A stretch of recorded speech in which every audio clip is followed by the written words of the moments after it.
Chers amis, bonjour. Nous sommes à nouveau réunis ce matin pour un nouveau partage de la parole de Dieu sur ce plateau. Une semaine, un thème. Et le thème de cette semaine s'intitule Vivre les uns avec les autres. Et n'oublions pas que le thème principal de cette semaine s'intitule Unir le ciel et la terre. Et c'est Christ seul qui peut le faire. Eh bien, on l'a découvert en tous les cas au fur et à mesure dans le livre des Philippiens, l'épître de Paul aux Philippiens et l'épître aussi aux Colossiens. Eh bien, ce matin, notre texte de base se trouve dans Colossiens chapitre 4, verset 6. Que votre parole soit toujours pleine de grâce et assaisonnée de sel, afin que vous sachiez comment il faut répondre à chacun. Voilà, donc un texte important pour nous ce matin, parce qu'il y en a qui aiment avoir de la répartie. C'est très bien d'avoir de la répartie, ça donne donc, ça fait voir un esprit vif, mais attention quand même dans nos réponses, en tous les cas, d'être assez calme, assez indulgent aussi par rapport à l'autre.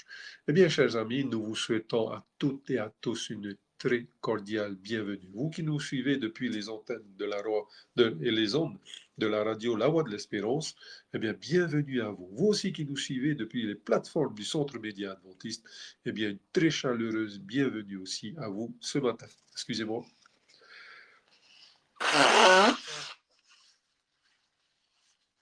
Je suis désolé. Désolé, Magna, pour le montage.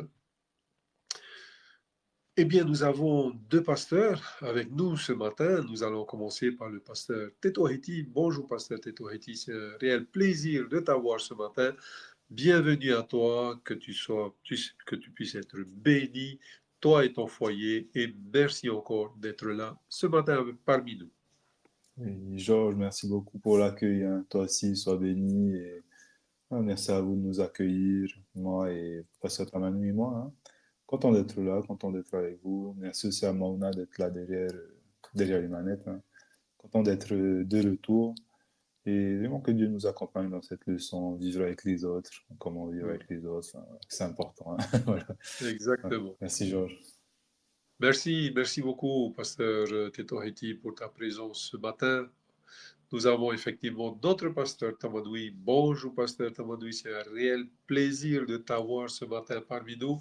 Que le Seigneur te bénisse, toi et ton foyer. Et, merci d'être là ce matin. Bonjour tout le monde. Bonjour Georges. Merci pour cette bienvenue, cet accueil. Bonjour Pasteur Tito et bien sûr bonjour Mona. Alors oui, toujours une joie pour moi d'être sur le plateau de l'école du sabbat. Et d'ailleurs, nous enchaînons deux leçons qui semblent aller ensemble. Et je veux remercier le Seigneur pour ces études que nous passons et pour ces moments enrichissants et bénis, bien sûr, que nous avons ce privilège encore ce matin d'être ensemble. Donc, salutations à tous ceux qui nous écoutent, qui nous regardent. Que le Seigneur nous bénisse en ce moment d'études. Merci, Georges. Merci beaucoup, pasteur Tamanoui. Donc, merci aussi à Mauna d'être là derrière les manettes pour effectivement enregistrer et permettre donc la diffusion en différé. Alors, cette semaine, Paul, en tous les cas, veut nous enseigner que les foyers chrétiens doivent être guidés par l'amour, le respect, la coopération mutuelle et selon les valeurs du royaume de Dieu. Donc, ce que nous avons vu la semaine dernière. Eh bien voilà, avant d'ouvrir ce partage de la parole de Dieu, j'aimerais demander à notre pasteur Teto Heti de bien vouloir nous aider dans la prière. Merci beaucoup. Prions. Merci Seigneur pour ce moment de partage autour de ta parole. On te demande de nous guider, de nous permettre de tirer des trésors de ta parole et d'apprendre un peu plus de toi, de nous et des autres. Garde-nous, garde ce moment. Au nom de Jésus. Amen. Merci beaucoup, Pasteur Tito Heti, pour la prière. Et aujourd'hui, donc, nous allons commencer, en tous les cas, par les couples, les maris et les femmes, cette alliance d'amour et de respect. Alors, comment l'amour sacrificiel de Christ, cet exemple d'amour, peut-il inspirer les couples à vivre, voilà, à vivre dans le respect, empreint de respect, de tendresse, d'unité et dans leurs décisions quotidiennes, même si peut-être ça clash un petit peu de temps en temps, n'est-ce pas, Pasteur Tamadoui? Merci pour tes éléments de réponse. Merci beaucoup, Georges. Et effectivement, nous sommes dans du concret. Donc, la vie de couple n'est pas une vie, je veux dire, sur une route bien aisée. Et nous le savons, bien sûr, pour tous ceux et celles, bien sûr, qui sont en couple. Et je ne veux pas, bien sûr, inquiéter ou faire peur ceux qui sont en fréquentation et qui nous écoutent et qui se disent mieux vaut ne pas se marier. Non, au contraire, le mariage est une institution qui vient de Dieu. C'est un projet divin qui a été mis en place pour le bien-être de l'être humain, nous le savons bien sûr, et nous pouvons retrouver quelques passages bien sûr de la Bible où Dieu lui dit « Il n'est pas bon que l'homme soit seul, c'est la raison pour laquelle je lui ferai un être semblable ». Encore une fois, bien, c'est vraiment pour nous montrer que le mariage voilà, est une institution intentionnelle venant de Dieu et qui, bien sûr, apporte un bienfait et qui est bien sûr vital et nécessaire et indispensable même à la sérénité ou voilà, au bien-être de l'être humain. Maintenant, nous avons, eh bien, ce matin, en tous les cas dans notre leçon de cette semaine, le mariage, bien sûr, va être utilisé comme une aide visuelle ou même comme un support par lequel Jésus va utiliser eh bien, voilà, cette atmosphère, cette alliance entre deux personnes pour montrer en fait la manière dont lui également se manifeste vis-à-vis de tout individu qui l'accepte par la foi. Parce que bien, nous retrouvons dans l'image du Christ, et d'ailleurs l'apôtre Paul également va dire dans un de ses lettres, et en particulier dans Éphésiens, chapitre 5, le verset 25, il va dire « Marie, aimez vos femmes comme Christ a aimé l'Église ». Et même il va le dire « Mais comment le Christ a aimé l'Église ?» En se livrant lui-même pour elle. Autrement dit, on voit que la Bible ne présente jamais le mariage comme un rapport de force. Et d'ailleurs, lorsque nous le voyons, lorsque Dieu institue le mariage, bien sûr, dans l'Éden, avant le péché, on le voit que c'était appelé voilà, dans une alliance de respect, d'intimité, mais aussi dans un espace sacré où l'amour devient visible. Et d'ailleurs, cet amour que l'on retrouve dans la vie de couple, en tout cas, bien sûr, avant le péché, était un amour qui était imprégné de l'amour du Christ. Parce que, bon, bien sûr, après le péché, malheureusement, effectivement, nous le savons, nous entendons, nous voyons des actualités passées où il y a des familles qui se déchirent, il y a des couples, bien sûr, qui vont jusqu'à même aussi, jusqu'à la main, voire même aller plus loin, jusqu'à même des menaces de mort, ou même jusqu'à, voilà, à commettre des meurtres. Mais voilà, malheureusement, nous vivons dans ce monde qui est tombé dans le péché et qui,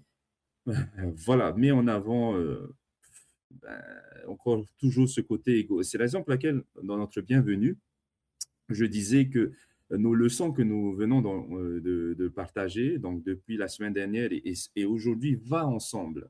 Parce que aujourd'hui, la leçon, c'est vivre les uns avec les autres. Mais je ne pourrais pas pleinement vivre la manière dont, bien sûr, le Christ voudrait que je vive avec les autres si je n'ai pas, encore une fois, vécu quelque chose de personnel, d'intime avec le Christ. Parce que c'est cette relation personnelle avec le Christ qui va m'amener à aimer et à vivre dans mes relations avec les autres et premièrement, bien sûr, dans la relation que j'ai avec, bien sûr, mon partenaire, avec celui qui partage ma vie et donc mon mari ou mon épouse.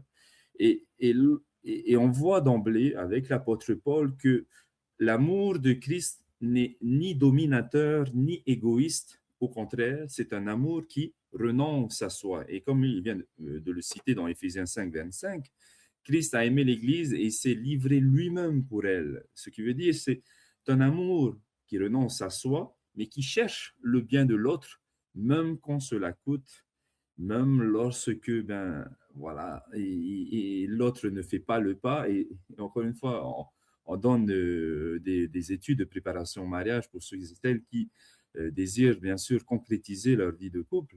Et on leur dit souvent, et je leur dis souvent, la première chose, je leur dis, est-ce qu'il vous arrive de vous disputer? Est-ce que vous vous êtes déjà disputé dans votre vie de couple? Bon, bien sûr, ils se mettent à rigoler en disant, mais c'est pas pourquoi on est venu pour se préparer. Et bon, ils me répondent, oui, ok, mais ma question est celle-ci, c'est pas est-ce que vous vous êtes disputé dans la vie, mais est-ce que vous, après avoir disputé, mais comment vous gérez vos conflits et de quelle manière, eh bien, vous allez vers l'autre pour, bien sûr, vous réconcilier. Est-ce que vous allez vers l'autre, encore une fois, pour une réconciliation, mais pas derrière, on cherche un intérêt personnel ou voilà, on cherche à avoir. Autrement dit, lorsqu'on est animé par l'amour du Christ, lorsqu'on vit dans un couple, bien sûr, on connaît, il y a des hauts et des bas, mais nous apprenons à aimer même lorsque l'autre ne m'aime pas en retour. Et ça, c'est l'amour inconditionnel. C'est un amour que nous apprenons aussi dans la vie de couple. Parce que oui, voilà, nous savons que nous avons des raisons, voilà, plein de choses qui tournent autour de notre vie de couple. Mais ce que Paul voudrait nous enseigner, en tous les cas, là, premièrement, dans ce domaine de couple, c'est un amour inconditionnel, un amour qui se donne, un amour qui cherche le bien de l'autre et un amour même qui va même jusqu'à se sacrifier, qui devient même jusqu'à un coup. Et bien sûr, Paul aussi, de part et d'autre, parce que voilà, dans le mariage, chacun a sa responsabilité, chacun est appelé aussi à faire leur part. Et pour Paul, en tout cas pour les maris, dans Éphésiens 5, 25, c'est d'aimer. Tandis que la femme, bon, bien sûr, on va le développer peut-être par la suite, donc dans Éphésiens toujours chapitre 5, le verset 21, c'est femme, soumets-toi à ton mari. Mais encore une fois, il nous faut bien comprendre la manière dont le Christ voudrait que l'on comprenne c'est quoi aimer et c'est quoi se soumettre, non pas à la façon dont le système du monde nous montre, parce que voilà, aujourd'hui, on a tellement utilisé ces versets pour paralyser un peu ou même mettre à mal le rôle de la femme dans la vie de couple, alors que cette soumission était appelée, voilà, à une notion de respect, à une notion également où la femme se soumet parce que le mari la protège, le mari est appelé à aimer. Donc, c'est vraiment voilà, dans quelque chose qui unit l'un et l'autre, mais qui, encore une fois, cherche le bien de l'autre. Et donc, Christ, voilà, n'a jamais humilié son Église. Donc, encore une fois, même dans la vie de couple, on est appelé à se respecter les uns les autres, on est appelé à protéger la dignité de l'un et de l'autre, on est appelé à nourrir la tendresse, à nourrir bien, l'amour et tout ce qui tourne, bien sûr, les valeurs importantes dans une vie de couple. Et même dans les désaccords, l'amour de Christ nous apprend à parler avec grâce sans écraser l'autre. Et voilà pourquoi, aujourd'hui même, dans cette leçon de cette semaine, c'est un amour dans nos rapports avec les uns et les autres. Et premièrement, bien sûr, cet amour, elle doit se refléter dans le foyer. Et quand on parle dans le foyer, avant de le refléter dans nos relations avec les enfants, parce que ça doit commencer dans nos relations, dans la vie de couple. Et voilà, il y a tellement de choses à dire, Georges, que voilà, pour recentrer les choses encore une fois, pour la question que tu me donnes, c'est vrai que le mariage est le premier domaine dans lequel, en tant que chrétiens que nous sommes, bon, bien sûr, ceux qui sont mariés, est appelé à vivre vraiment en tant que disciples, mais à vivre en Christ dans le mariage, c'est-à-dire dans les rapports avec mon partenaire, époux et épouse, et à la manière du Christ, bien sûr, avec les valeurs qu'il nous donne dans sa parole. Mais encore une fois, voilà, c'est un cheminement, Ça va prendre parfois du temps à être patient, à être tendre, mais encore une fois, c'est toujours des grandes leçons et de grandes valeurs que Dieu voudrait nous enseigner, même dans notre vie de couple. Donc voilà un peu, Georges, ce que je pourrais apporter. Merci, merci beaucoup, Pasteur Tamanoui, hein, pour ces éléments de réponse que tu nous donnes ce matin. Le champ est tellement large, hein, effectivement, donc beaucoup, beaucoup d'informations, beaucoup de réponses par rapport donc, à cette question, par rapport au couple. Alors, on vient un petit peu dans ces relations, toujours au foyer, hein, avec les parents, donc avec les enfants, hein. Donc, Pasteur Tetoheti, comment les parents peuvent-ils enseigner l'obéissance et la foi à leurs enfants sans les décourager, mais plutôt en leur révélant la bonté et la patience de notre Père céleste? Merci beaucoup, Pasteur Tetoheti, pour tes éléments de réponse. Ouais, merci Georges, hein. Parfois, on aimerait bien que les enfants, ils écoutent du premier coup, sans qu'on ait à expliquer. On leur dit, bah, c'est comme ça que ça marche. Ben, ok, ils suivent la chose, hein. On se rend compte que c'est pas comme ça que ça fonctionne, hein. Voilà, il faut être parent pour parler de la parentalité. Et moi, je suis qu'un jeune papa. Ça fait que 4 ans que j'ai commencé à être papa, hein, on va dire, hein. Donc, j'apprends encore et je vois des choses qui se reflètent un peu. En tout cas, ce qui m'a beaucoup marqué, c'est que les enfants, ça reproduit ce qu'on fait, hein. L'exemple qu'on donne, qu'il soit bon ou mauvais, qu'il soit intentionnel ou non, on le voit, poup, les enfants, ils reproduisent, quoi, hein. La façon de parler, la façon d'agir, même la façon de marcher parfois, tu le vois, tu vois les enfants le faire, quoi. Donc, voilà, on sait que les enfants apprennent par l'exemple plutôt que par la parole, hein. Ils appliquent plus quand ils voient la chose se faire, quand ils voient concrètement la chose s'appliquer, hein.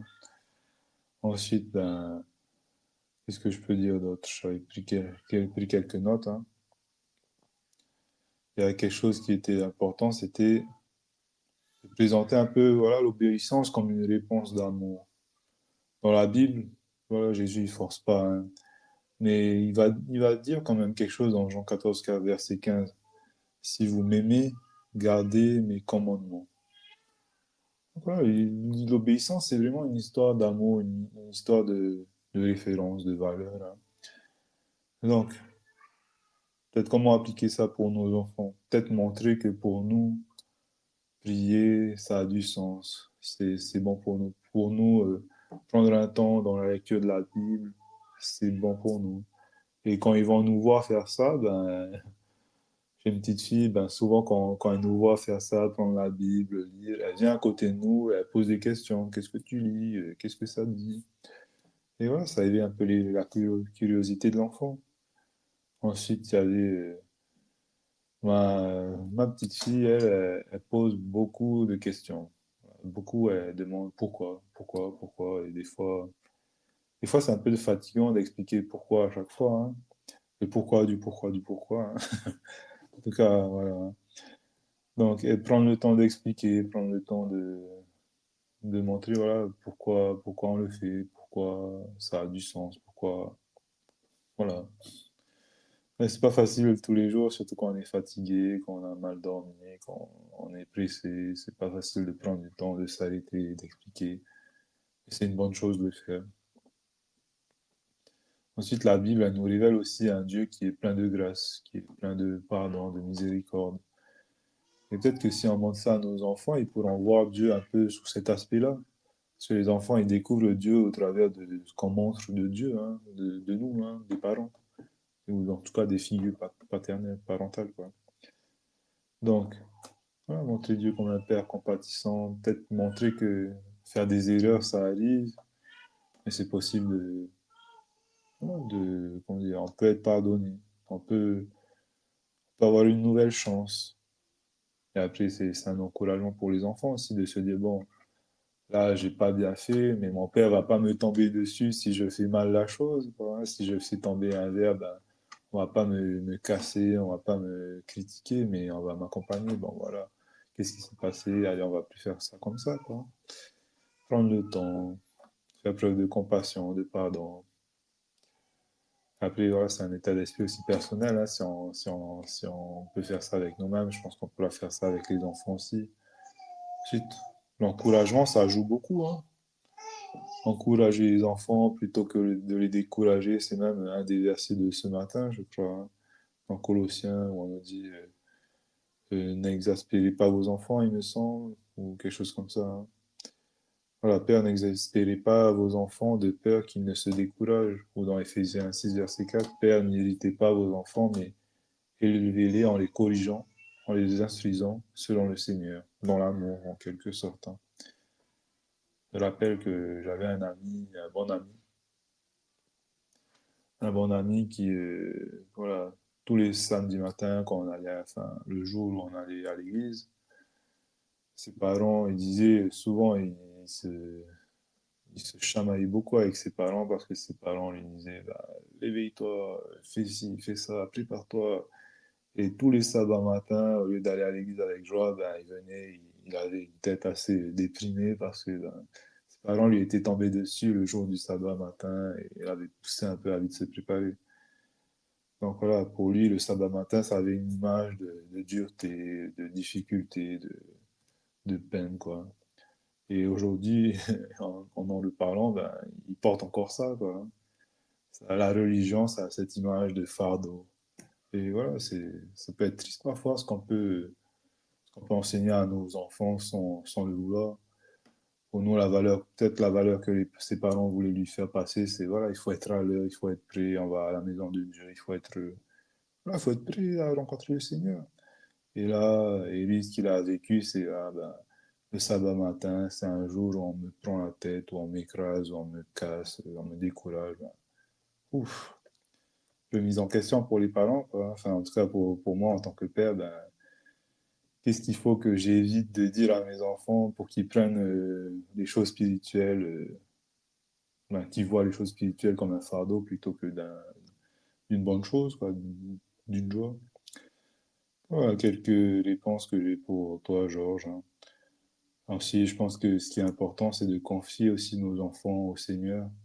Ça me rappelle l'histoire de Job qui priait pour ses enfants et qui allait même jusqu'à faire des sacrifices pour demander pardon au nom de ses enfants. C'est quelque chose peut-être qu'on n'a pas, qu'on pratique pas chez nous les adventistes, mais voilà, pardonne à mes enfants s'ils ont fait du mal, Seigneur. Et waouh, waouh, ça surprend, hein. Parce qu'on dit souvent, ben, c'est mon péché, c'est moi qui rends compte à Dieu, mais voilà, il y a ces parents-là qui pensent à leurs enfants, au péché de leurs enfants qui demandent à Dieu de les accompagner, de les pardonner. Merci, Georges. Merci beaucoup, Pasteur Tetoretti, donc pour ces éléments de réponse bien concrets, en tous les cas, que tu nous donnes ce matin. Et je suis bien content que tu aies parlé de tes enfants et non pas de ton père, hein. Voilà, de tes parents. Donc, merci beaucoup donc, de m'avoir épargné ça. Donc, merci. En tous les cas, nous avons des exemples devant nous, nous avons des exemples dans la parole de Dieu et à nous de faire nos choix et les meilleurs pour que nos enfants puissent se sentir mieux, hein. Alors, dans Colossiens chapitre 3, verset 23, nous lisons ceci: tout ce que vous faites, faites-le de bon cœur, comme pour le Seigneur et non pour les hommes. Donc, et là, on est dans des relations, dans le travail, dans le service du Seigneur, dans le service aux autres, à la personne, hein. Alors, comment appliquer ce principe de travailler pour le Seigneur dans nos relations professionnelles? Voilà, hein, et même à l'Église, hein, dans le service aussi de la communauté. Donc, merci beaucoup, Pasteur, pour tes éléments de réponse. Pasteur Tamadou. Alors, effectivement, Georges, hein, ce que nous voyons dans ce passage de Colossiens chapitre 3, déjà, à partir du verset 18 jusqu'au verset 22, Paul va étaler en fait les relations sociales que l'on peut avoir, qu'un individu peut avoir. Premièrement, bien sûr, cette relation de couple, donc mari et femme. Ensuite, cette relation parent-enfant, donc du verset 20 au verset 21.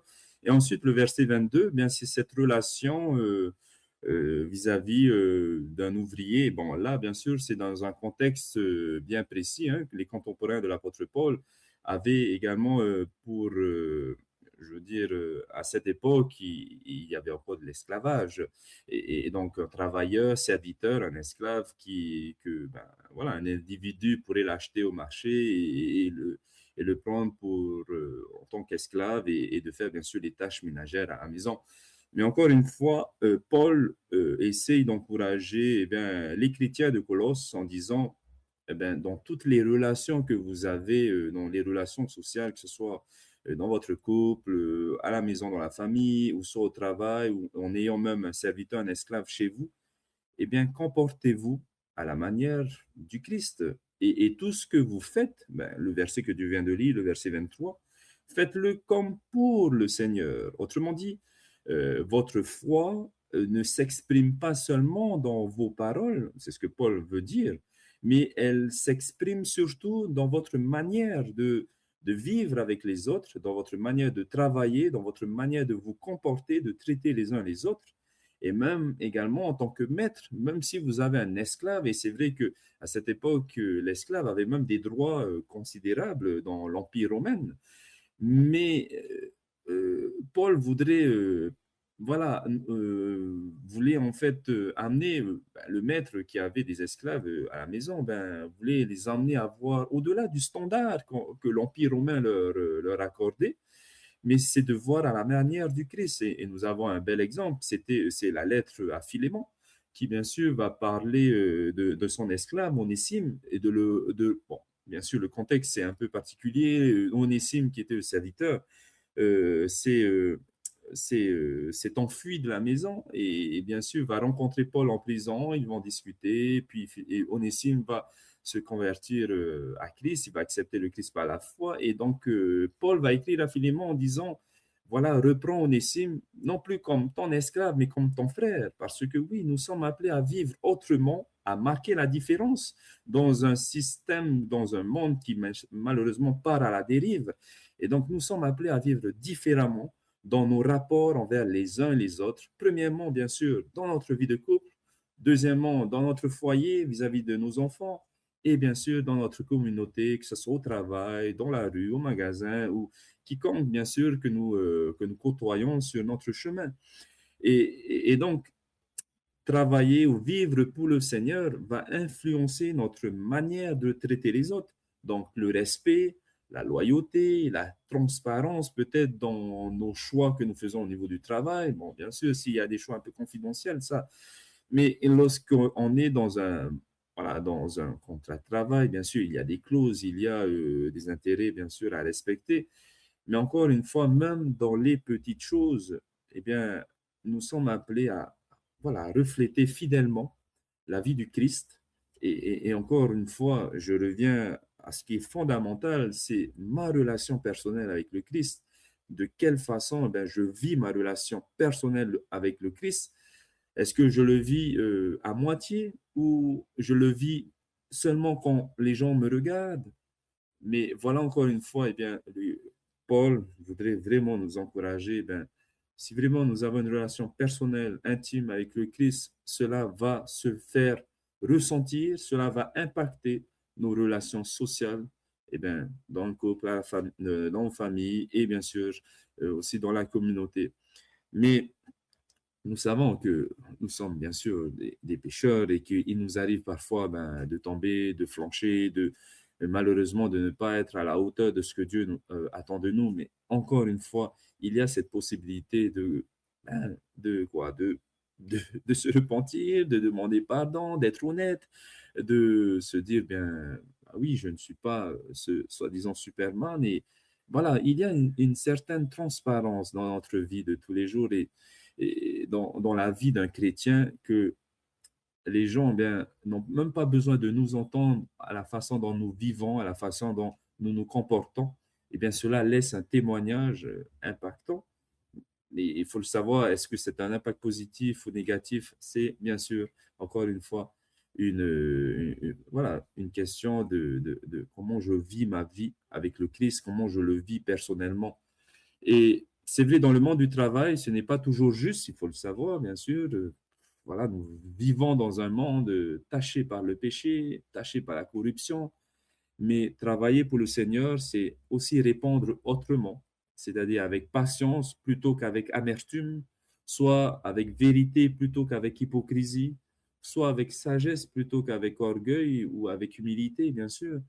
Parce que même dans les épreuves, que ce soit au travail également, notre attitude peut révéler le Christ et peut impacter celui ou celle, bien sûr, voilà, que nous partageons au quotidien au niveau ou dans le domaine du travail.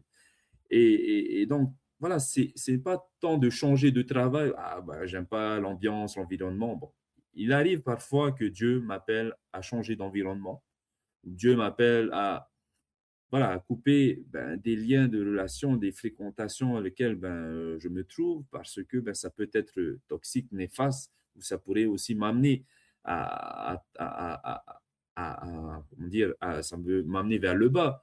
Mais encore une fois, c'est une question, Dieu, pour, voilà, comment puis-je me mettre à la place de Dieu, mais Dieu utilise des personnes en fonction aussi de leur maturité de foi. C'est-à-dire, si Dieu te retire dans une situation, c'est parce que peut-être il sait que tu risquerais de tomber à la tentation, de succomber à la tentation. Donc, voilà pourquoi Dieu te demande de te retirer de cet environnement. Ou soit Dieu te laisse dans cet environnement parce qu'il sait que tu as une maturité spirituelle, que tu as la capacité d'être un témoin vivant pour lui, pour même aussi dans l'épreuve, même aussi dans des situations quand même très difficiles, pour que bien sûr la personne qui malheureusement te met la pression puisse réfléchir sur sa situation et son attitude pour qu'il puisse aussi venir lui à la repentance et aussi parce que, encore une fois, Jean 3,16, car Dieu a tant aimé le monde qu'il a donné son Fils unique, ce qui veut dire que peu importe les situations dans lesquelles je me trouve, j'ai toujours une occasion de témoigner de l'amour du Christ envers quiconque, bien sûr, que je croise sur mon chemin. Et c'est vraiment ce que Paul aussi voudrait encourager, que ce soit dans les lettres de Philippiens, que ce soit dans les lettres de Colossiens, c'est que chaque situation que l'on rencontre est une occasion ou une opportunité de témoigner pour le Seigneur. Mais encore faut-il, bien sûr, être solide dans ma relation personnelle avec le Christ pour que je puisse refléter au mieux ses attitudes, son comportement, son amour, qui est bien sûr inconditionnel et qui est même aussi sacrificiel. Donc, que ce soit dans le domaine du travail, c'est vrai, on comprend que les choses ne sont pas si faciles que ça, mais arrivé à un moment, c'est vrai que, voilà, en tant qu'Église, en tant que responsable leader, parfois, il nous faut aussi être ferme dans nos convictions, c'est-à-dire, lorsque cela touche, certaines vérités, là, bien sûr, nous faisons appel, à la confiance, nous faisons appel, bien sûr, en tant que leader, nous respectons ceux et celles qui, malheureusement, ont leur je prends un exemple tout simple où on leur impose de travailler le jour du sabbat, qui est une vérité aussi bien sûr biblique, fondamentale et importante de la vie chrétienne. Là, bien sûr, en tant que leader, nous invitons, bien sûr, et encore une fois, qui suis-je pour moi pour dire à quelqu'un, non, ne fais pas ci, ne fais pas ça, mais je les oriente, bien sûr, vers ce que le Christ attend de nous, et bien sûr, libre à chacun d'être ferme dans sa foi et de pouvoir prouver son amour pour le Christ en fonction de la situation qu'il rencontre. Mais ce n'est pas facile, c'est la raison pour laquelle on a besoin de soutien, on a besoin de prière, on a besoin de vivre avec celui qui souffre, celui qui, malheureusement, a des difficultés dans le domaine du travail. Et je crois bien sûr que le Seigneur, s'il ferme une porte, c'est qu'il y a une autre porte qui s'ouvre à lui pour bien sûr toujours accompagner ses enfants pour que ses enfants puissent, oui, puissent, alors, puissent non pas prendre plaisir dans ce monde, mais puissent aussi se préparer parce qu'il y a un nouveau monde qui nous attend.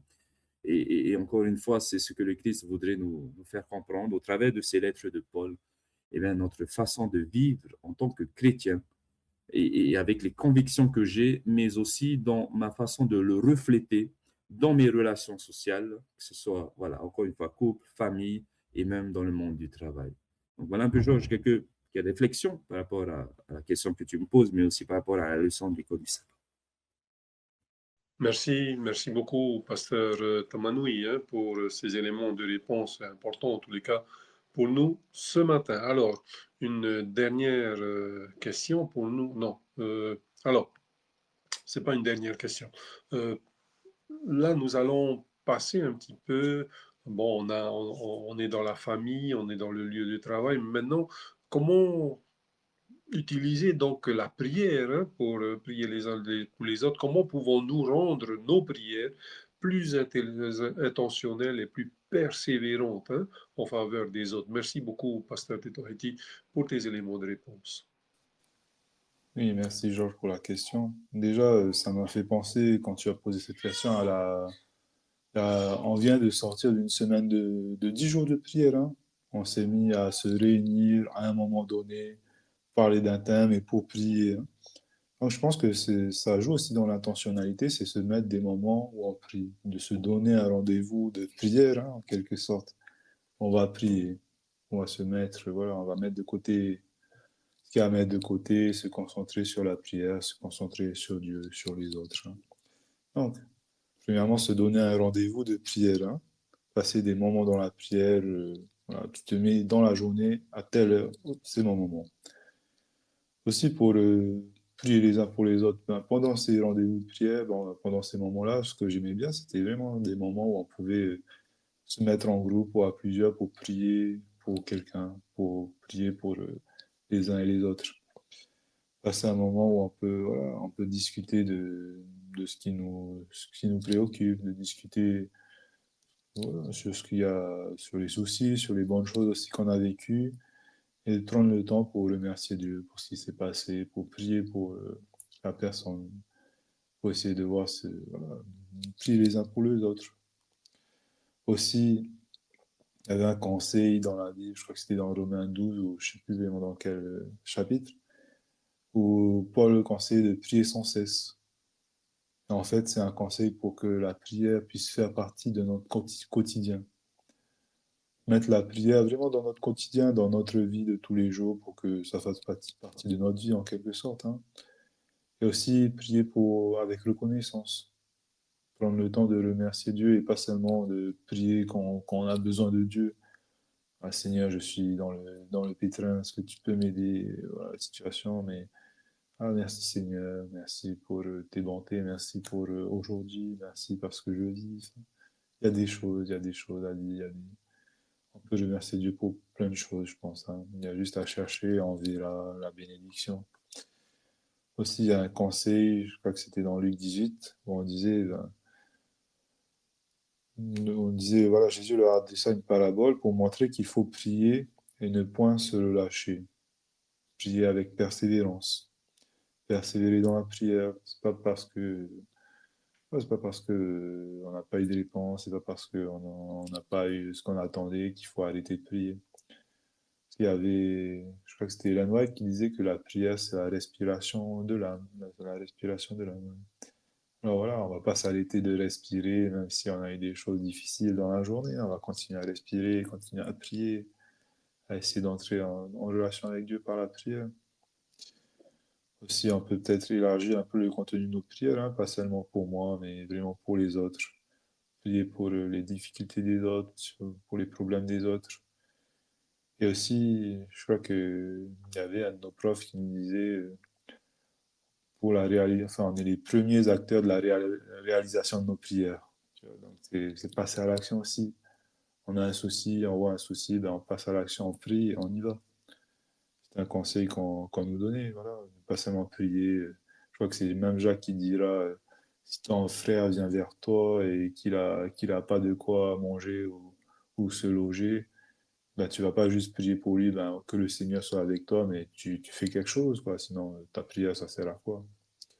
Ah, notre prière, voilà, elle peut être adéquate, mais qu'est-ce qu'on va faire après? Hmm. Ah, voilà quelques questions que j'ai pour nous et quelques, voilà, par rapport à cette question. Merci, Georges. Merci beaucoup, Pasteur Tito Haiti, pour ces pistes de réflexion, en tous les cas, pour nous ce matin, pour que la prière ne soit pas une idée seulement, ne soit pas euh, des paroles prononcées en l'air, mais vraiment des paroles qu'on s'approprie ces prières-là, ces pensées-là. Merci beaucoup, Pasteur Tito Haiti.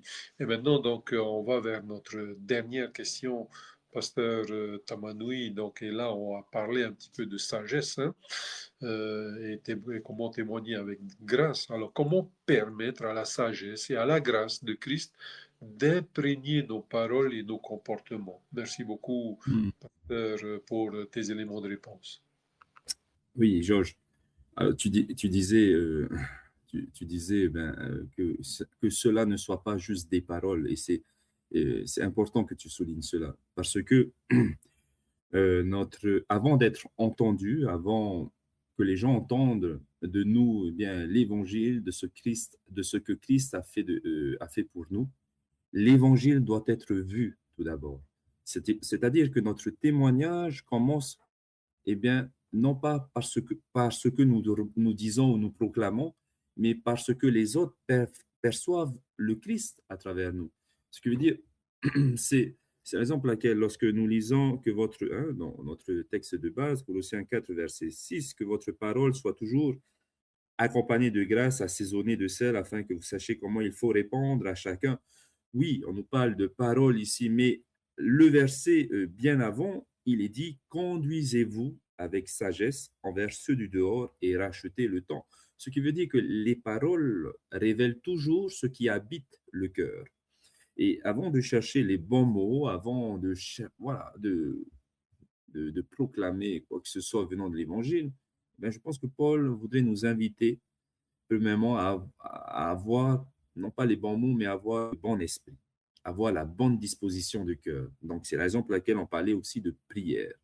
Et quand Christ règne dans le cœur de tout un chacun, eh bien, les réactions deviennent plus justes, le ton devient plus doux, c'est-à-dire la façon de parler, et la sagesse va venir remplacer l'impulsivité ou même d'agir avec émotion. Parce que la sagesse a à voir avec cette capacité de prendre des décisions. C'est-à-dire la sagesse, bien sûr, nous savons le commencement de la sagesse, c'est la crainte de l'Éternel, hein, dans le psaume. Mais la crainte de l'Éternel, la sagesse, lorsque nous regardons au personnage de le roi Salomon, lorsqu'il va prier à Dieu, eh bien de lui procurer la sagesse, c'était dans une intention, eh bien, de juger au mieux, de prendre les bonnes décisions vis-à-vis des affaires du peuple de Dieu, vis-à-vis du peuple de Dieu. Et donc, cette capacité de prendre des décisions, ce discernement, eh bien, encore une fois, révèle de ce qu'est la sagesse. Et donc, la sagesse, encore une fois, voilà, c'est une capacité, mais cette capacité, elle vient d'un cœur transformé, d'un cœur où Christ règne à l'intérieur et qui produit eh bien, un témoignage crédible et qui crée une cohérence entre ce que je vis et ce que je dis. Parce que aujourd'hui, il faut le dire, les gens, on en a marre d'entendre ce que nous disons. Ce qu'ils veulent, c'est ce que nous montrons, la façon dont nous vivons le christianisme. Et ça a un impact plus portant, plus percutant que de simples mots. Parce qu'on le dit souvent, il y a une belle citation, hein, tes actions parlent plus vite que tes paroles. Et donc, oui, certainement, la parole, le fait de parler ne sera que le résultat de ce cœur transformé, façonné par le Christ. Et encore une fois, si mes paroles, voilà, elles ne sont pas assaisonnées de sel, c'est-à-dire qu'elles n'ont pas de saveur, qui ne donnent pas de goût, ne donnent pas d'impact, c'est parce que le cœur, encore une fois, est emprisonné par le péché. Donc, revenons à la source, au problème, aux sources, voilà, revenons à la source du problème, c'est que, encore une fois, le cœur, eh bien, n'y est pas complètement, voilà, pris par le Christ. Mais ce que j'aime avec le Seigneur, c'est un cheminement. Dieu, au quotidien, nous place dans des situations, nous emmène à nous confronter à des choses qui, malheureusement, nous fait sortir de notre zone de confort. Mais c'est vraiment, encore une fois, dans un but de sanctification, dans un but où, eh bien, par ces situations inconfortables, ben, j'ai la capacité de crier à Dieu, Seigneur, j'ai besoin de toi, j'ai besoin que tu interviennes dans ma vie pour qu'il puisse façonner ce dont nous n'avons pas, comme la patience, comme parler avec douceur, comme réagir avec, voilà, avec maturité, avec sagesse. Et donc, encore une fois, eh bien, voilà, répondre, parler par rapport à la question que tu me donnes, mais c'est tout simplement une manifestation de ce qui se passe dans mon cœur, de ce qui s'est passé à l'intérieur de moi. Est-ce que le Christ vit vraiment? Parce que c'est cela, en fait, qui va tout simplement se manifester en dehors de moi. Donc oui, et pour continuer encore une fois sur le témoignage, sur le fait de parler, le véritable témoignage ne cherche pas à impressionner, mais tout simplement à révéler qui est Dieu et la manière, bien sûr, dont Dieu voudrait que je me conduise ou voudrait que je puisse marquer une différence. Mais cette différence n'est pas là pour m'amener à me glorifier. Donc, essayons également de revoir nos motivations, peut-être. Parfois, il nous arrive de travailler pour le Seigneur, de travailler avec le Seigneur, de participer à son œuvre, mais dans une motivation, encore une fois, personnelle, une motivation encore qui tourne encore autour de l'ego.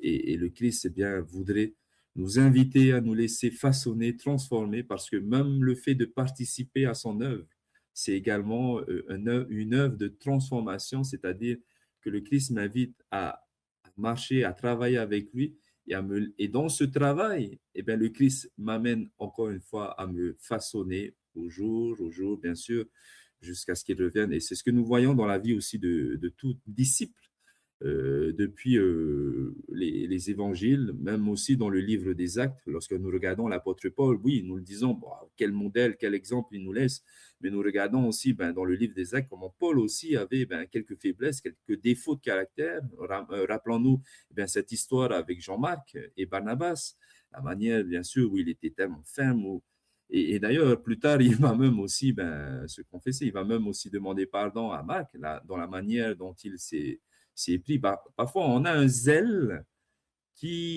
pour l'évangile, mais qui malheureusement est disproportionné parce que on est tellement zélé et on met trop en avant peut-être ses efforts humains. Et je ne dis pas que c'est mauvais, non, mais on risque aussi soit parfois d'écraser ou de faire mal les autres avec ce zèle que nous avons. Et c'est la raison pour laquelle il nous faut encore une fois toujours revenir à la source, revoir les motivations de mon cœur, revoir où est-ce que je me trouve. Et un très beau psaume que j'aime et que je me relis à moi-même chaque jour, c'est le psaume 139, versets 23 et 24, qui dit Seigneur, sonde mon cœur et connais mes pensées.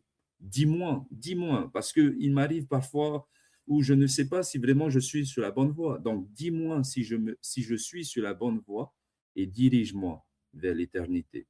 Et, et donc, en tant que chrétien, voilà, c'est vraiment encore une fois au quotidien, cette question existentielle, où est-ce que je me trouve dans ma relation avec le Christ? Il m'arrive parfois de ne pas être, je veux dire, de ne pas savoir où est-ce que je me trouve. C'est un peu le cas de l'église de Laodicée. Il se dit, et c'est pareil pour nous lorsque nous sommes chrétiens, lorsque nous œuvrons avec le Christ dans la proclamation de son évangile, il nous arrive parfois de nous surestimer au point de perdre l'essentiel ou au point même aussi de ne plus être dirigé par le Christ. Et voilà pourquoi il nous faut revenir encore une fois, nous poser. Parfois, comme Pasteur Tito disait, il nous faut nous retirer, comme Christ aussi. Lui aussi a pris soin de lui-même, mais prendre soin de lui-même dans le sens, bien sûr, spirituel, de se reposer les questions importantes, existentielles, Seigneur, dans ma relation personnelle avec lui, pour que je puisse être ressourcé, retrouver les sources vives et en même temps me réaligner sur les priorités, mais aussi sur les valeurs du Christ. Et donc, voilà un peu la vie chrétienne que Paul voudrait nous encourager.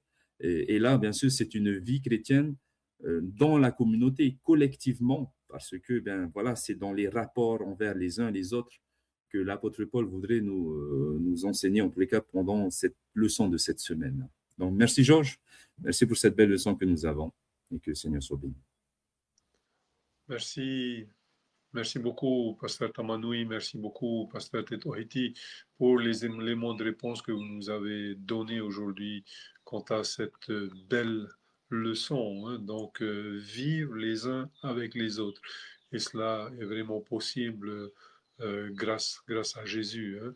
Donc, en résumé, cette leçon nous rappelle que eh bien, la foi en Christ se veut concrète dans nos relations au quotidien, dans la famille, dans l'Église, au travail, et dans notre témoignage. Hein. Nous sommes appelés à refléter l'amour, la grâce et la sagesse de Jésus par nos paroles, nos attitudes et nos choix. Et une question, ça devient maintenant une coutume pour nous.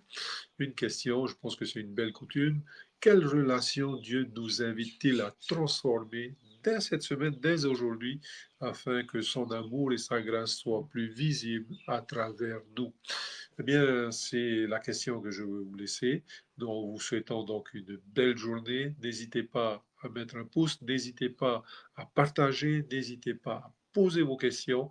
Et nous vous remercions de nous avoir accueillis jusque chez vous, en tous les cas, là où vous êtes, depuis l'endroit où vous nous écoutez. Nous voulons donc remercier aussi nos pasteurs d'avoir participé et nous reverrons la semaine prochaine avec un autre binôme pour terminer notre trimestre avec la 13e leçon. Eh bien, nous allons nous quitter avec la prière de notre pasteur Tamanoui. Nous vous disons au revoir et à la semaine prochaine. Je vous invite à la prière, nous prions. Père éternel, notre Dieu, ce matin, encore une fois, nous voulons te rendre gloire, te remercier pour ce moment de qualité que nous venons de passer avec ta parole. Merci pour ces enseignements. Merci d'avoir inspiré l'apôtre Paul pour eh bien, nous faire parvenir ces vérités concernant notre vie chrétienne et surtout ce que tu attends de nous, en tous les cas, ce que tu attends du fruit de ce que produit l'Évangile en nous. Et c'est la raison pour laquelle, bien Seigneur, nous te demandons encore une fois, même aujourd'hui, de nous baptiser de ton Esprit Saint, car nous savons que c'est le seul agent de transformation qui nous permet de vivre concrètement cette vie que tu attends pour chacun d'entre nous. Et d'ailleurs, c'est une vie qui est totalement bénéfique pour soi-même, mais aussi pour ceux qui vivent auprès de nous, c'est-à-dire notre couple, notre mari ou notre femme, nos enfants, mais aussi nos collègues de travail et même toute notre communauté. Donc encore une fois, Seigneur, imprégnons-nous ton amour, fais en sorte bien de nous réaligner sur tes priorités et surtout, bien Seigneur, aide-nous à vivre à notre, bien sûr, selon ta volonté, mais à notre rythme, selon notre maturité de foi, car nous savons, Seigneur, que nous sommes tous différents. Mais ces différences sont là également pour nous amener à tendre vers la perfection et à nous aider les uns les autres. Donc, merci infiniment pour toutes ces grâces et ces leçons. Nous t'avons prié au nom de Jésus, notre Sauveur et Seigneur. Amen.